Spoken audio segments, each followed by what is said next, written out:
नमस्कार। आशा करता हूँ आप लोग बहुत अच्छे होंगे। मेरा नाम है विशाल गुप्ता और आज की वीडियो में हम पिछली ही क्लास को कंटिन्यू करेंगे जिसमें हम लोगों ने सीबीएसई का सैंपल पेपर जो उन्होंने क्लास 12 कंप्यूटर साइंस 2023-24 के लिए रिलीज किया था उसको सॉल्व कर रहे हैं मैनुअली और आपके साथ सॉल्व कर रहा हूँ उसको मैं। पिछली क्लास में हम लोगों ने चैप्टर 1 जो यूनिट 1 पाइथन वाला जो यूनिट है उसका जो चैप्टर 1 है जिसमें हम लोगों ने बेसिक्स ऑफ पाइथन जो हमने 11th क्लास में पढ़ी थी उसकी रिवीजन करी थी, उसी चीज को आगे हम कंटिन्यू करेंगे। और आज हम चैप्टर उठाने वाले हैं फंक्शंस वाला, मॉड्यूल्स वाला और जितने भी हमारे global variable, local variable, random module से रिलेटेड क्वेश्चन, ये स्टैक वाले क्वेश्चन, ठीक है, ये सारे क्वेश्चन मैं कंसिडर करता हूँ जो चैप्टर 2 में हम लोग मोर और लेस पढ़ लेते हैं। तो उसी में मैं उनके रिलेटेड जितने क्वेश्चन हैं आज हम उनको उठाएंगे, उनको सॉल्व करके देखेंगे और देखेंगे कि सीबीएसई ने अपने सैंपल पेपर में किस टाइप का क्वेश्चन पूछा हुआ है और हमें उसको कैसे सॉल्व करना है, कि जो एग्जामिनर है वो क्या देखना चाहता है आपसे, किस तरह से आप आंसर देंगे, क्या सॉल्व करेंगे, कैसे स्टेप बाय स्टेप सॉल्व करना है। और ऐसा जरूरी नहीं है कि आप लोगों ने वो टॉपिक पहले पढ़ा ही हुआ हो, मतलब अगर आप लोगों ने वो टॉपिक नहीं भी पढ़ा हुआ तो भी मैं वो टॉपिक आपको पूरा प्रोग्राम बनाना है तो पूरा प्रोग्राम आप लोगों के सामने बैठ के बनाएंगे हम साथ में बैठ के। इससे आपका कॉन्सेप्ट भी हाथ के हाथ बिल्ड होता रहेगा और जिसने पहले पढ़ा हुआ है उसको ये भी पता चल जाएगा कि क्वेश्चन किस तरह के आ रहे हैं और हाथ के हाथ उसकी रिवीजन भी हो रही है based upon the CBSE pattern only. तो इसमें आपको दोनों तरह के बच्चों को फायदा है। तो टाइम वेस्ट किए बिना ना हम लोग कंटिन्यू करते हैं अपनी इसी पेपर को। कल हमने जो करा था वो फाइल है, फर्स्ट चैप्टर को कर दिया था। अब हम शुरू करते हैं, दोबारा शुरू से शुरू करेंगे तो उस वाले चैप्टर के क्वेश्चन देखते चलेंगे। ये वाला क्वेश्चन नहीं है, ये नहीं है, ये माई एसक्यूएल है, ये भी नेटवर्किंग का आ गया, ये हम कल कर चुके हैं। यस, क्वेश्चन नंबर 10 देखते हैं। क्वेश्चन नंबर 10 हमें पूछ रहा है आउटपुट क्या होगा। ये पूछ रहा है what will be the possible output from the following code. इसमें हमने क्या करा है, रैंडम मॉड्यूल को इंपोर्ट किया और एक माई नंबर नाम का वेरिएबल बनाया जिसमें हम रैंडम फंक्शन को कॉल कर रहे हैं जो कि 0,3 का है, रैंडम डॉट रैंडम करा हुआ है। तो इसका मतलब क्या है कि रैंडम मॉड्यूल के अंदर जो रैंडम फंक्शन है उसमें मैंने दो आर्ग्यूमेंट पास कर दी 0,3। तो रैंडम क्या करता है कि हमें रैंडम मॉड्यूल के अंदर जो रैंडम फंक्शन है वो कोई रैंडम वैल्यूज देगा between these two values 0 and 3। तो वो कौन कौन सी हो सकती है, 1, 2। और ये ध्यान रखने की रैंडम जो है वो टर्मिनल वैल्यूज को भी इंक्लूड करता है। तो हमारे पास ये चार तरह की random variable, random values return हो सकती है जो कि माई नंबर में आ सकता है, ठीक है। तो माई नंबर के अंदर हमारे ये वाले वेरिएबल्स, ये वाली वैल्यूज आ सकती है। मैं इसको माई नम लिख लेता हूं। अब एक लिस्ट बनी हुई है जिसका नाम है कलर, उसके अंदर 4 एलिमेंट्स है, yellow, white, black, red. Okay, फिर इन्होंने एक लूप बनाया है for I in range I 1 comma my number. तो अब हम क्या करेंगे, हमसे पूछा गया what is the possible outputs, कि सारे पॉसिबल आउटपुट हमें चेक करने पड़ेंगे वन बाय वन।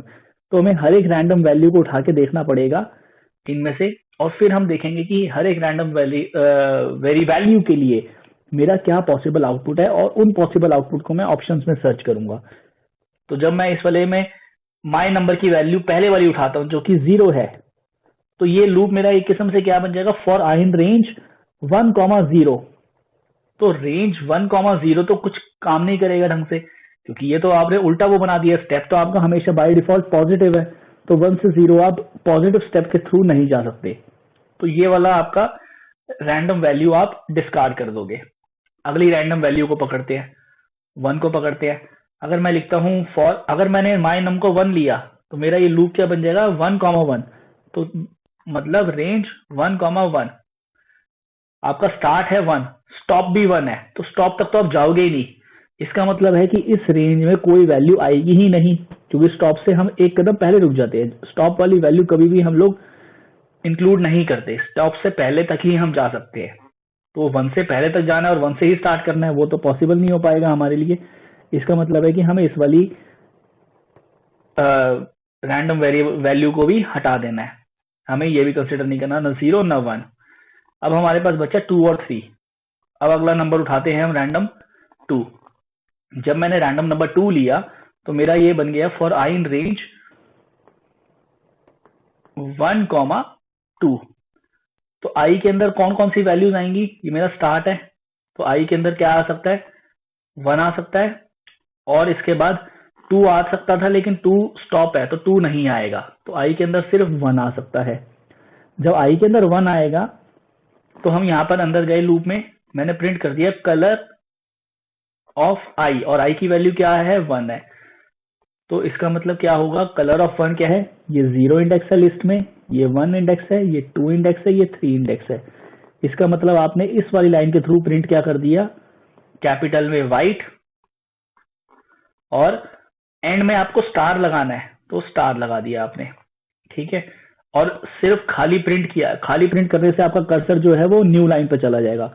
मान लीजिए मैं आउटपुट की स्क्रीन ये दिखा रहा हूं, यहां बनाएंगे हम अपना आउटपुट का जो फाइनल आंसर होगा। तो मेरा कर्सर इस वाले पॉइंट पे आ गया, नेक्स्ट लाइन पे आ गया इस खाली प्रिंट से।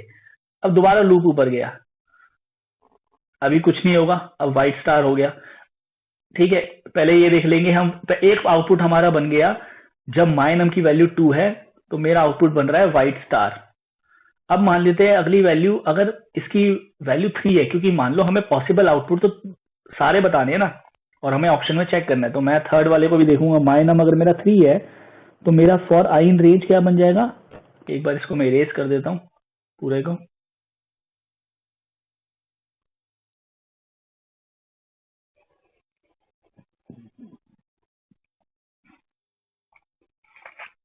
तो रेंज बन जाएगा मेरा 1,3। इसका मतलब है कि आई के अंदर वैल्यूज कौन कौन सी आएंगी, 1 से 2 तक, 3 नहीं आएगी क्योंकि 3 तो स्टॉप है। तो आपने क्या करा, जब आई की वैल्यू 1 हुई तो आपने कलर ऑफ 1, कलर ऑफ 1 क्या है, व्हाइट। तो दूसरा आउटपुट स्क्रीन आपका यहाँ पे बन रहा है व्हाइट स्टार, और प्रिंट एक्स आपने खाली प्रिंट किया, इट मीन्स कर्सर आपका नेक्स्ट लाइन में चला गया। अब आई की अगली वैल्यू पॉसिबल है, हाँ 2 पॉसिबल है, तो आई की वैल्यू हो गई 2। तो 2 जब हुई तो आपने प्रिंट किया कलर ऑफ 2, कलर ऑफ 2 क्या है, ब्लैक। तो आपने इस जगह पे ब्लैक प्रिंट कर दिया और उसके भी एंड में स्टार। ऊपर दोबारा जाके देखा आई की कोई वैल्यू बची है, नहीं बची। तो आपके पास 2 पॉसिबल आउटपुट बन गए, एक ये वाला और दूसरा ये वाला। अब आपको ऑप्शन में से चेक करना है कि एग्जामिनर ने आपको कौन कौन से ऑप्शंस दे रखे हैं। रेड व्हाइट ब्लैक गलत है, ये नहीं है। White black, yes, white star black star, एक ऑप्शन हमारा ये वाला पॉसिबल है। व्हाइट व्हाइट ब्लैक ब्लैक नहीं है, येलो व्हाइट ब्लैक ब्लैक नहीं है। तो इसका मतलब हमारा करेक्ट आंसर है ऑप्शन नंबर बी, और ये हमने देख लिया इससे सॉल्व करके मैनुअली। तो ये क्वेश्चन आपका 1 नंबर का था। जब आप जल्दी सॉल्व करोगे, खुद सॉल्व करोगे, तो आपको इतना टाइम नहीं लगेगा, क्योंकि मैं आपको समझा रहा हूँ और हर एक वैल्यू को उठाना है। और रैंडम वाले क्वेश्चन जो होते हैं ना, इसमें आपका थोड़ा टाइम कंज्यूम होगा ही होगा, क्योंकि इसमें आपको सारी वैल्यूज को टेस्ट करना पड़ता है, तो ये थोड़ा सा आपका टाइम जरूर लेगा। अगला क्वेश्चन देखते हैं। इसमें आपको एक फंक्शन का ही प्रोग्राम है, जिसमें आपको एक दे रखा है variable b is equal to 100, फिर एक फंक्शन बना रखा है और एक मिसिंग स्टेटमेंट है, जिसमें आपने प्रोग्राम की स्टेटमेंट खुद डालनी है फ्रॉम द गिवन ऑप्शंस। तो यहाँ पर आपको थोड़ा सा समझना है कि देखो, आपने फंक्शन टेस्ट बना रखा है जो एक पैरामीटर ले रहा है a, आपने यहाँ पर इसको कॉल किया टेस्ट ऑफ 10, तो इसका मतलब a के अंदर 10 आ जाएगा। पर यहाँ पर मेरे को इसी फंक्शन के अंदर एक वेरिएबल दिख रहा है b, जो कि मैंने इस फंक्शन के अंदर नहीं बना रखा कहीं भी।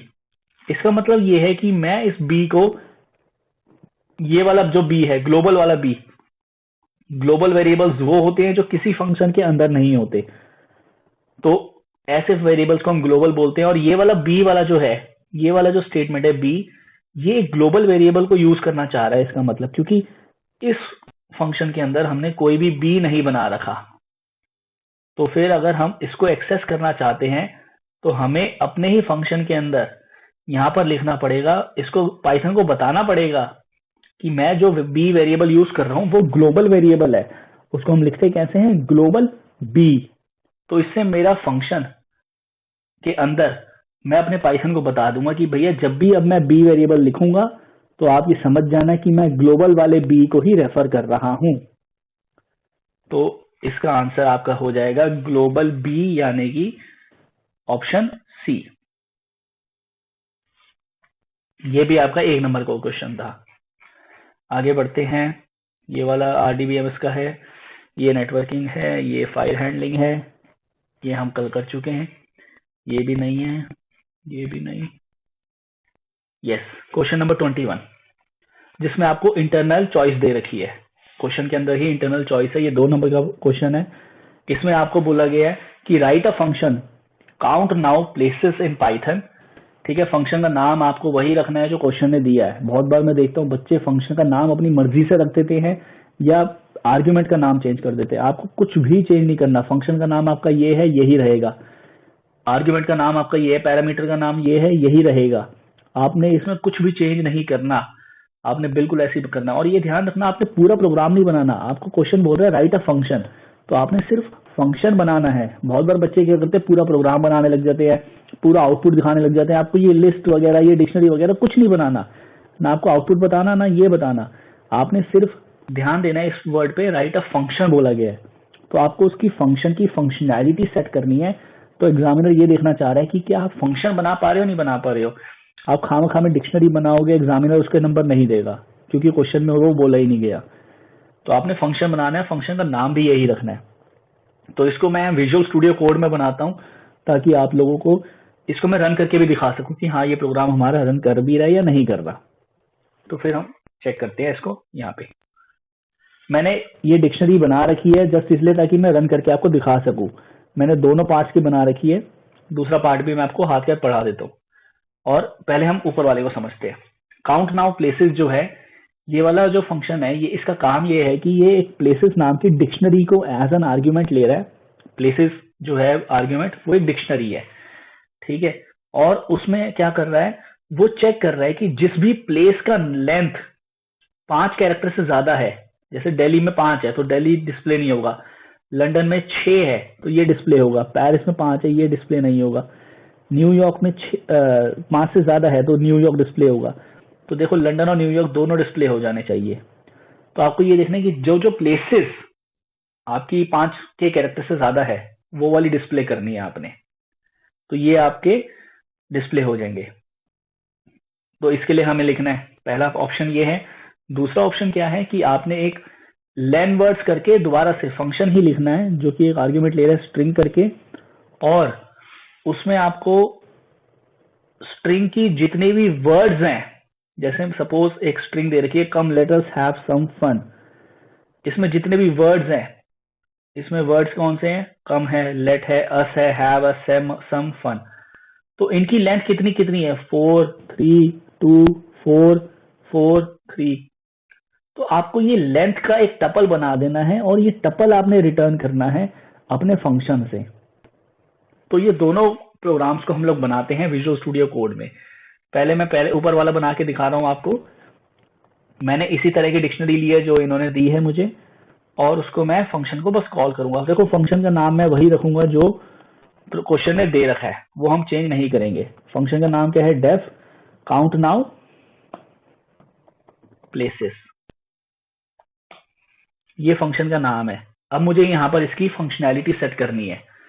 ये मेरे को देखना पड़ेगा कि इसमें मैं कैसे इस डिक्शनरी की जो वैल्यूज हैं उनको एक्सेस कर सकता हूँ। देखो प्लेसेस जो है वो एक डिक्शनरी है, और हमें पता है कि अगर मैं एक डिक्शनरी में लूप लगा दूं, अगर मैं डिक्शनरी में एक लूप लगा देता हूं तो आई के अंदर जो है उसकी की आ जाती है।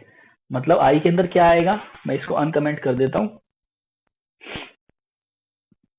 आई के अंदर क्या आएगा, 1 2 3 4, ये वाली वैल्यूज जो हैं, जो कीज हैं, आई के अंदर आ जाएंगी। और कीज के माध्यम से ही मैं डिक्शनरी की वैल्यूज तक पहुंच सकता हूं, और मैं उन वैल्यूज की लेंथ को भी आइडेंटिफाई करवा सकता हूं। मतलब अगर मैं लिख दूं कि प्लेसेस ऑफ आई, तो मैं उनकी वैल्यूज तक पहुंच गया, हर एक की वैल्यू तक पहुंच गया। मतलब पहली बार जब लूप घूमेगा तो प्लेसेस ऑफ आई हो जाएगा दिल्ली, अगली बार न्यूयॉर्क, अगली बार लंदन। मैं फिर उसकी लेंथ को चेक कर लूंगा। अगर मैं उसकी लेंथ को चेक कर लूं लेंथ फंक्शन में डाल के, और यहां पर मैं इफ कंडीशन लगा दूं कि अगर ये लेंथ ग्रेटर देन 5 है, तो मैंने प्रिंट करनी है इस वैल्यू को। और ये वैल्यू तक मैं कैसे पहुंच रहा हूं, आई के थ्रू। और यहाँ पर एक ध्यान देने वाली बात है कि इनको हमें अपर केस में करके प्रिंट करना है, अपर केस। तो अगर मेरे को इसको अपर केस करना है तो मैं प्लेसेस ऑफ आई को सिर्फ अपर फंक्शन कॉल करके अपर केस बना दूंगा, तो इसके थ्रू हमारा वो अपर में हो जाएगा। एक बार अब इसको रन, और फिर यहाँ पर मैंने इस वाली लाइन पे इसको कॉल कर लिया। एक बार इसको प्रोग्राम को रन करते हैं।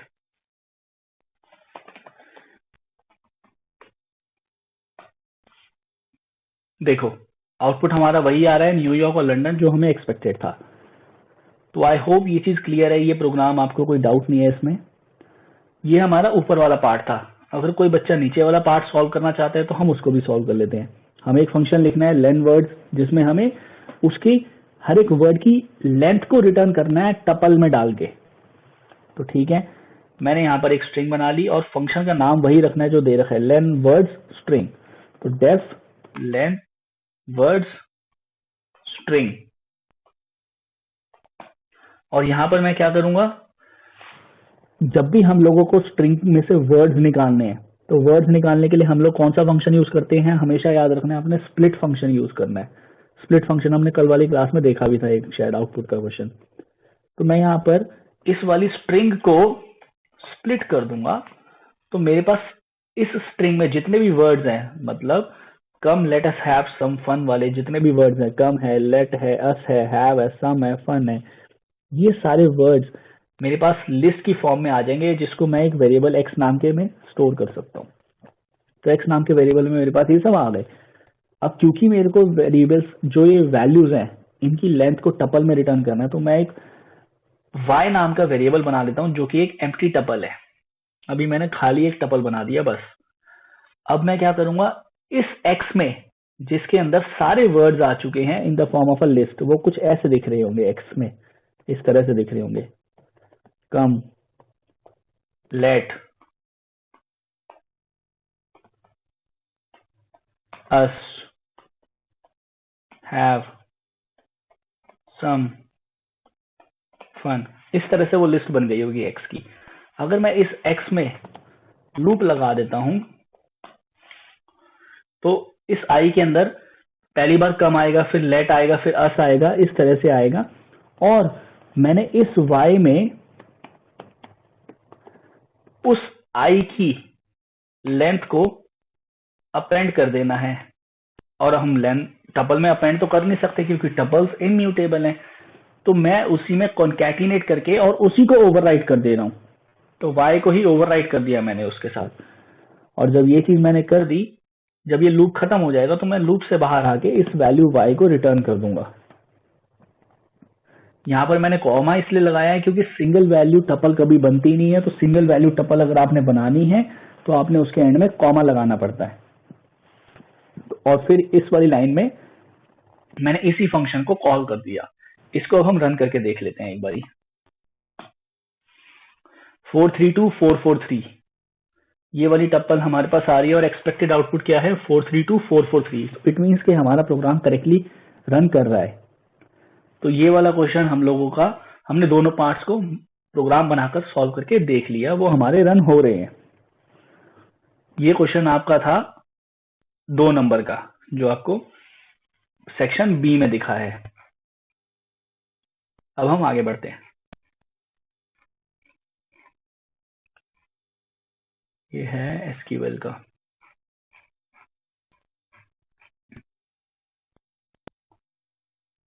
यस, ये वाला हम करते हैं। इसको मैं आपको करके दिखाता हूं सॉल्व, क्योंकि ये फंक्शंस का ही है।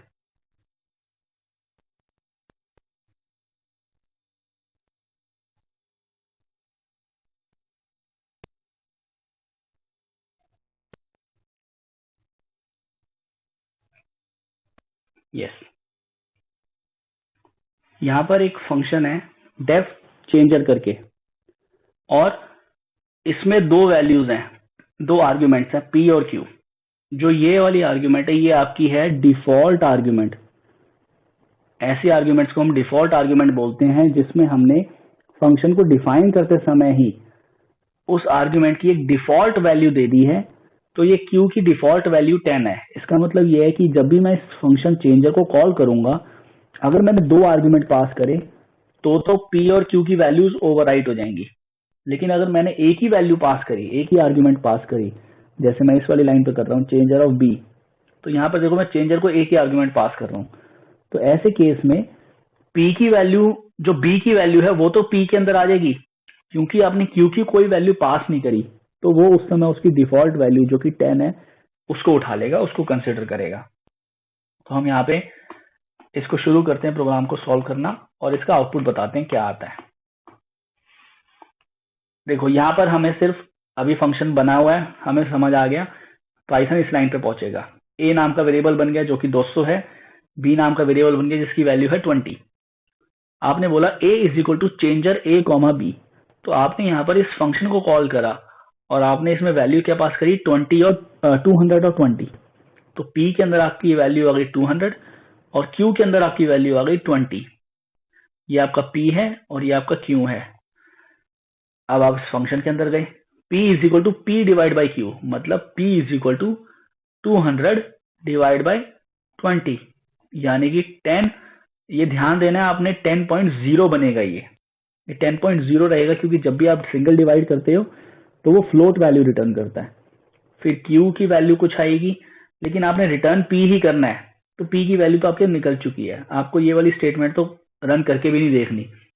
p की वैल्यू आपके पास आ गई है, आप इसी लाइन पे दोबारा रिटर्न करोगे यहाँ पे, तो a की वैल्यू जो पहले 200 थी अब वो 200 के बजाय 10.0 हो जाएगी। आप इस लाइन पे गए, आपने प्रिंट कर दिया a comma b comma separator आपने यूज किया डॉलर, तो इस लाइन से आपका आउटपुट आएगा a क्या है आपका 10.0 और b अभी भी आपका 20 ही है, और इन दोनों के बीच में आपने क्या लगाना है, डॉलर, डॉलर लगा के 20। तो ये आपका पहला आउटपुट आ गया। अब आपने दोबारा से फंक्शन को कॉल करा, जब दोबारा से फंक्शन को कॉल करा आपने बोला चेंजर b, और b की वैल्यू क्या है 20, तो आपने क्या वैल्यूज पास करी फिर उस समय p और q में, देखते हैं।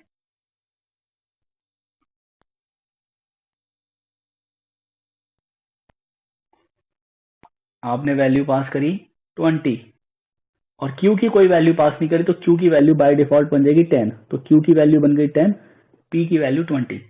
जब आप इस वाली लाइन पे आए तो p is equal to P divide by q, यानी कि 2.0, ये वैल्यू बन गई। और आपने q की वैल्यू को इसको सॉल्व करके ही नहीं देखना, क्योंकि वो कुछ कर ही नहीं रहा, आपने सीधा रिटर्न कर देना p को, तो 2.0 आपका रिटर्न हो जाएगा।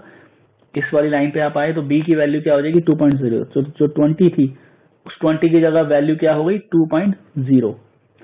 आपने फिर से a और b को प्रिंट कर देना है, सेपरेटर आपका डॉलर रहेगा, एंड में आपका हैश रहेगा। तो इस वाली लाइन में आते आते आपका a की वैल्यू क्या है 10.0, उनके बीच में डॉलर, b की वैल्यू क्या है 2.0 और एंड में 3 हैश। ये आपका फाइनल आउटपुट आपने बना देना है। आपने पूरा सॉल्व करके नहीं दिखाना, आपने पेपर में सिर्फ अपना ये आउटपुट लिखना है बस। इस आउटपुट के ही आपके हैं 2 नंबर, सीधा आपको 2 नंबर मिल जाएंगे इसी आउटपुट से। आपने कोई सॉल्व करके नहीं दिखाना, कुछ नहीं करना है इसमें आपने। आई होप यहां तक आपको क्लियर है। एंड अब हम इसमें आगे बढ़ते हैं।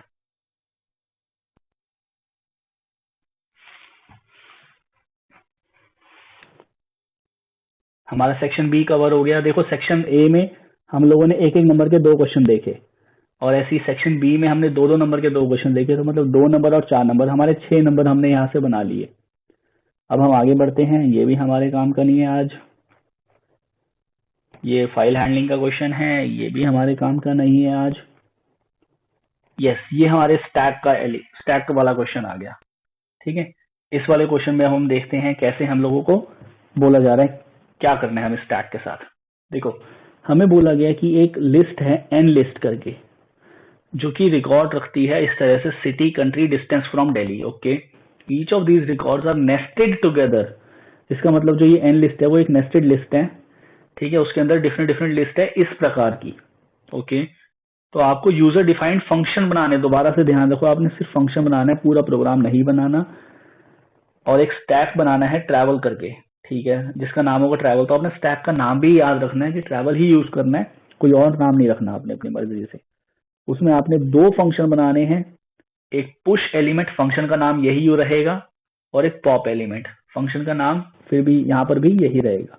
आपने फंक्शन के नाम को चेंज नहीं करना अपनी मर्जी से। पुश एलिमेंट क्या कर रहा है, it takes the nested list, मतलब ये जो एन लिस्ट है इसको एज एन आर्ग्यूमेंट ले रहा है ये, and pushes a list object containing the name of the city and the country which are not in India and the distance is less than 3500 kilometre. इसका मतलब ये है कि जो आपके एन लिस्ट के अंदर ये डिफरेंट डिफरेंट सिटी, कंट्री और डिस्टेंस होंगे ना, इनको आपको देखना है और आपको यहाँ पर चेक लगाना है कि कंट्री इंडिया नहीं होनी चाहिए और डिस्टेंस 35 से 100 से लेस होना चाहिए। तो उस केस में आपने पूरे एलिमेंट को स्टैक में नहीं भेजना ट्रैवल नाम के, आपने सिर्फ इन दो चीजों को ट्रैवल नाम के स्टैक में अपेंड कर देना है, यानी कि पुश कर देना है। तो उसके लिए प्रोग्राम बनाना है। और पॉप एलिमेंट क्या करेगा, it pops the object from the stack and displace them. Obviously बात है, पॉप नाम से पता चल रहा है कि वो स्टैक जो बने ट्रैवल नाम का उसको आपने खाली करना है, उसमें से पॉप कर करके करना है। स्टैक अंडर फ्लो ना हो जाए तो आपको चेक करना है कि स्टैक अगर एम्प्टी हुआ तो आपको स्टैक एम्प्टी करके एक मैसेज डिस्प्ले कर देना है कंसोल पे कि और अपना लूप वहीं पे रोक देना है। इन्होंने एग्जाम्पल भी दे रखा है, जैसे एक एन लिस्ट है, देखो इसके अंदर ये नेस्टेड लिस्ट है। आपकी जो बड़े वाली लिस्ट है वो स्टार्ट कहाँ से हुई है, वो स्टार्ट हुई है यहां से और एंड हो रही है यहाँ पे। और इसके अंदर देखो डिफरेंट डिफरेंट लिस्ट है, ये पहली लिस्ट, ये दूसरी लिस्ट, ये तीसरी लिस्ट, ये चौथी एंड सो ऑन। तो आपने इसमें से देखना है जो कंट्री इंडिया नहीं है, जो इंडिया का नहीं है आपने उसको देखना है और डिस्टेंस 3500 किलोमीटर से कम। आपने दोनों चीजें देखनी है, जो इंडिया है, सॉरी जो इंडिया है, एक minute, which are not in India, sorry जो नॉट इन इंडिया है तो आपने उन्हीं को कंसिडर करना है।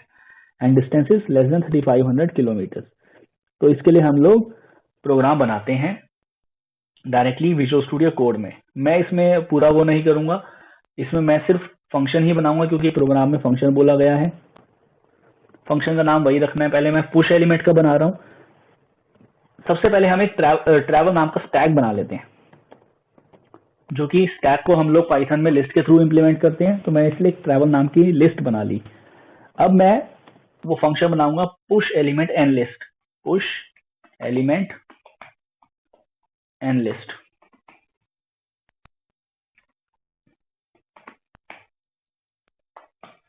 और ये पुश एलिमेंट क्या कर रहा है, जो एन लिस्ट ले रहा है, इस एन लिस्ट में से अब मैं क्या करूंगा, एक एक एलिमेंट को उठाना है। तो मैं यहां पर for I in an list कर देता हूं।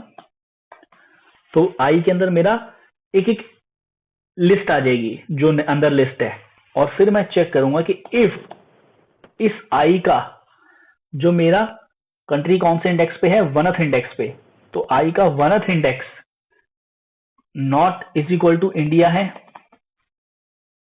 और साथ के साथ आई का जो सेकंड इंडेक्स है यानी कि 3rd एलिमेंट जो कि डिस्टेंस डिनोट करता है, अगर वो 3500 से कम है तो मैंने क्या करना है, मैंने इस ट्रैवल नाम के स्टैक में उसको पुश कर देना है, यानी कि अपेंड कर देना है। कौन कौन सी वैल्यूज बोली गई है मुझे अपेंड करने के लिए, सिर्फ नेम ऑफ द सिटी और कंट्री, मेरे को और कुछ भी अपेंड नहीं करना। मेरे को name of the city append करना है और कंट्री, यानी कि आई ऑफ 0 और आई ऑफ 1, सिर्फ इन दोनों को मैंने अपेंड करना है। तो आई ऑफ 0 कॉमा आई ऑफ 1, इस चीज को मैंने अपेंड कर दिया। ये मेरा क्वेश्चन का ए पार्ट कंप्लीट हो गया यहां से, ठीक है। अगला जो हमें फंक्शन बोला गया है बनाने को वो है पॉप एलिमेंट। तो मैं बना लेता हूं def pop underscore element, yes. और यहां पर पॉप में हमारा सब बहुत सिंपल रहता है, हमें एक सिर्फ वाइल लूप लगा दो या फॉर लूप, आप कुछ भी कर लो। वाइल लूप लगा दे रहा हूं मैं, जब तक मेरा ट्रैवल नाम का बना हुआ है स्टैक, जब तक उसमें एलिमेंट है तब तक मैं उसको पॉप करता रहूंगा, प्रिंट कर दूंगा ट्रैवल डॉट पॉप। और वरना जब वो खाली हो जाएगा तो मैं प्रिंट कर दूंगा जो उन्होंने मैसेज मेरे को बोला है, स्टैक एम्प्टी। स्टैक एम्प्टी, ये मेरा ये वाला पार्ट भी कंप्लीट हो गया। तो ये दो फंक्शंस हमें बनाने हैं और ये क्वेश्चन आपके 3 नंबर आपको दे देगा इस तरह से। आई होप यहाँ पे आपको क्लियर है यहाँ तक। अगर किसी को क्लियर नहीं है तो एक बार इसको दोबारा रिवाइंड करके देखो, स्लोली करके देखो, और आई रिक्वेस्ट कि आप लोग इसको खुद सॉल्व करके देखो। मेरे इस वीडियो का मतलब ये नहीं है कि मैं आपको बोलता रहूं और आप सिर्फ सुनते रहो। आप लोग ऐसे कभी कोडिंग नहीं कर पाओगे जब तक आप लोग खुद हैंड्स ऑन नहीं करोगे। आपको खुद इस चीज को सॉल्व करके देखना पड़ेगा, तभी आप लोग उस चीज को पेपर में इम्प्लीमेंट कर पाओगे, वरना कोई फायदा नहीं है इस सीरीज का। बेफालतू में आप लोग अपना टाइम खराब कर रहे हो। आगे देख लेते हैं कोई क्वेश्चन है क्या। ये 3 नंबर का क्वेश्चन हो गया। तो अभी तो हमने 6 नंबर के देख लिए थे क्वेश्चन, और ये 3 नंबर, तो 9 नंबर का हमारा फंक्शन से हम लोगों ने देख लिया। अगले सेक्शन बी में अगर आप देखोगे तो कोई क्वेश्चन आपको इस चैप्टर से नहीं दिखता, तो इसीलिए मैं यहाँ पर अपनी वीडियो को फिर स्टॉप करता हूँ, क्योंकि हमारा जो चैप्टर हमने आज लिया था वो हमारा कंप्लीट हो गया है। तो पिछली क्लास में हम लोगों ने 18 नंबर का देखा था जिसमें बेसिक्स ऑफ पाइथन थे, और आज की क्लास में हमने 9 नंबर कवर कर लिए जिसमें हम लोगों ने फंक्शंस और स्टैक वगैरह और मॉड्यूल वगैरह को उठाया। तो 18 और 9 यानी कि 27 मार्क्स का हम लोग आज तक पढ़ चुके हैं। और कल अब हम उठाएंगे फाइल हैंडलिंग के क्वेश्चंस, उसको भी हम देखेंगे और ऐसे ही सॉल्व करके देखेंगे, प्रोग्राम बना कर देखेंगे। पर इम्पॉर्टेंट ये है कि आप लोग इन प्रोग्राम्स को खुद भी प्रैक्टिस करो। अगर आप लोग खुद प्रैक्टिस नहीं करोगे, खुद प्रोग्राम नहीं बनाओगे, तो ये आप मान के चलो कि आप लोग पेपर में नहीं कर पाओगे, प्रोग्राम नहीं कर पाओगे सॉल्व, क्योंकि यही क्वेश्चन तो ऑब्वियसली नहीं आने वाले पेपर में। इस तरह के क्वेश्चन आएंगे। आप पैटर्न को आइडेंटिफाई कर सकते हो पर आप क्वेश्चन को वो नहीं कर सकते ना कि क्या आएगा। तो you have to practice on your own, तभी आप लोग उसमें एक कॉन्फिडेंस बिल्ड कर पाओगे और अपना कंसेप्चुअल अंडरस्टैंडिंग बिल्ड कर पाओगे। आई होप आपको ये वीडियो अच्छी लगी। तो आज के लिए इतना ही। Thank you and God bless you all.